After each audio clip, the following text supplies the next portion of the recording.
지난 2022년 이태원 참사의 진상을 규명하고 책임 소재를 밝히기 위한 이태원 참사 특별법이 야당 단독으로 국회 본회의를 통과했습니다. 여당은 특별조사위원회를 만드는 건 재난을 정쟁화하려는 것이라며 표결에 불참했습니다. 강민경 기자가 첫 소식 전해드립니다. 유족들이 방청석에서 지켜보는 가운데 이태원 특별법이 참사 2년여 만에 본회의 안건으로 올라갔습니다. 여야 협상이 끝내 결렬되면서 야당 단독으로 표결이 진행됐습니다. 재석 177인 중 찬성 177인으로서 12구 이태원 참사 피해자 권리 보장과 진상규명 및 재발 방지를 위한 특별법안에 대한 수정안은 가결되었음을 선포합니다.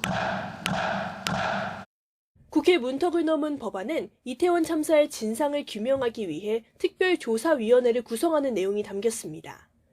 위원 11명은 최대 1년 6개월 동안 조사는 물론 검찰과 공수처에 압수수색 영장 청구를 의뢰할 수 있는 권한을 갖게 됩니다.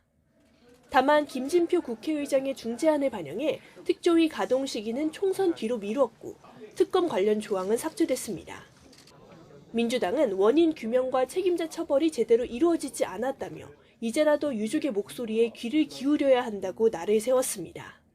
과거 우리 세월호 참사 때와 같이 특조위 자체를 무력화시키기 위한 여러 가지 수정제안을 반복적으로 제안하면서 결국은 협상이 결렬될 수밖에 없는 상황으로 간 거에 대해서 매우 유감스럽습니다.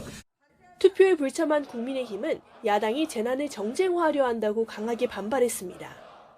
특조위 구성은 국민을 갈라치려는 의도라며 지금 중요한 건 피해자 지원과 재발 방지라고 맞섰습니다. 사회적 갈등을 증폭시키기 위한 정략적인 의도가 깔린 이태원 특별법을 단독으로 통과시킨 것은 대한민국의 안전이 아니라 정쟁과 갈등을 선택한 것이나 다름없습니다. 윤석열 대통령에게 거부권 행사를 건의하는 방법도 있지만 비판 여론을 고려해 일단은 특조위 세부 구성 방안 등을 놓고 야당과 대화를 좀 더 시도하려는 분위기입니다. 하지만 핵심 사안에 대한 입장차가 워낙 큰 데다 쌍특검법 재표결 시점을 둘러싼 신경전까지 이어지고 있어서 여야가 접점을 찾기는 쉽지 않아 보입니다. YTN 강민경입니다.